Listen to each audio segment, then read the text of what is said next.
Okay, here's another kind of obscure trick. So if we go here to our, we're still in a primitive mode. We're going to do X size of 25, Y size of 25 here. And I can just keep this fine. If we go to, well, I guess we can even this out. So again, we'll change our H divides and V divides here. Nice even quads.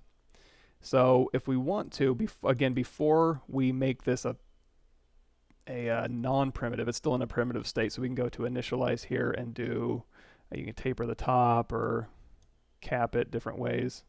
But before we do that, if we go to masking, you're going to see there's a mask by alpha and there's a row, column, and grid. If you control tap to mask your object, we can do select to, skip to, and we can do columns, and that'll go through and select every other column here. So we can go through here and do inflate. We can inflate that out, and now we can control drag to unmask if we want. Hit make polymesh 3D, and now what we can do is, again, go to our deformation here, and we can twist along the Y and just get some rifle, not taper, twist. Just kind of some rifling along there. Now I don't have polygroups here. If I did want to make polygroups, just go to your polygroup menu, and there's a group by normals.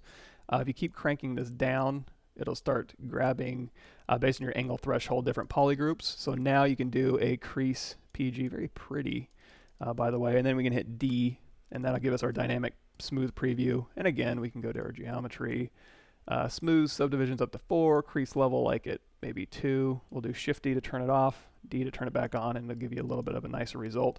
And now you can use this as a subtractive mesh, and you can also clip this down if you want to kind of clean this up a little bit. You can just use clip, or you can, you know, whatever you want to do. So if we wanted to, we can go to B, create insert mesh, new, and then we can grab a cylinder here, and I'm just going to do a quick make polymesh 3D, and we're going to crease. Again, under the crease menu, there's a crease tolerance. We can turn on dynamic.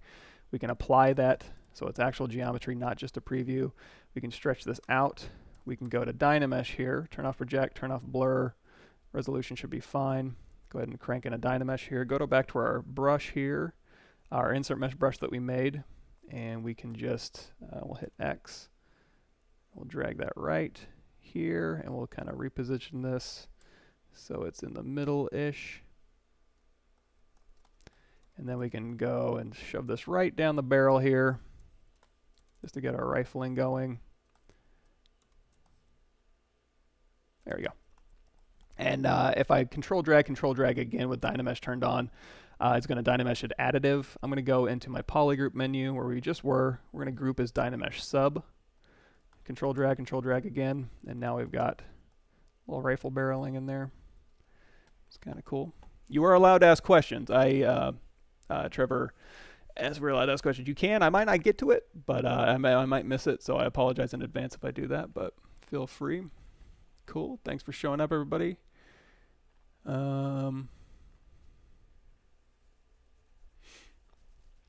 Forced to turn off on and off dynamics of this. Yeah, sometimes it works. Sometimes it does update on the fly. Sometimes it doesn't. So that's why I usually end up turning it off and on. This is a live stream, but it will be a video. So it'll be backed up on my YouTube channel as well as Twitch TV as well. Scripting and references, docs, and editing macros. I don't. I usually rely on people at work. We have tech artists that do that kind of stuff for me, so I've never really got into that. Joseph Dress is really good at that stuff. He's done a lot of cool plugins that I use all the time, and of course proprietary plugins at work that the tech artists have written. We use a bunch at work. I'm not real savvy on that, so hey, thanks for showing up, everybody. What they do when the rifling gun's already placed, create a polygroup inside the barrel, and then control shift selected and activate local symmetry in the way the radial symmetry is perfectly aligned. That's another way to do it. Yeah, as you don't even have to, create that. You could use just radial symmetry and just drag along there for sure. Cool. How the heck can we do inside corners? Sculpting with trim for armor. I can never seem to sculpt the inside corners.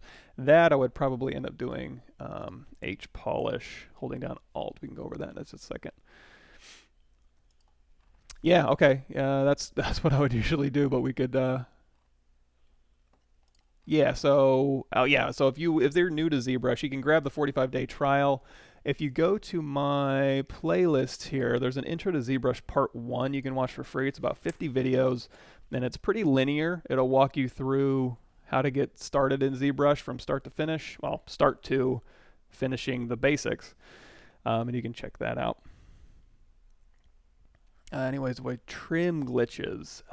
Those can sometimes pop up, like if I go, actually, so if we do trim dynamic here, we can kind of start trimming through here, and again, it might get a little wobbly. Because this is right down the center of the world, we can probably just activate symmetry as well with radial symmetry here. We can just kind of go through and use trim and H-polish to give us kind of a cool look. Of course, that's not going to work every time, but it works in this instance here. So you can kind of just go through. You can also use your standard brush and kind of just start digging in, you know, some details here, popping out some details, smoothing, H-polish, all that good stuff if you want.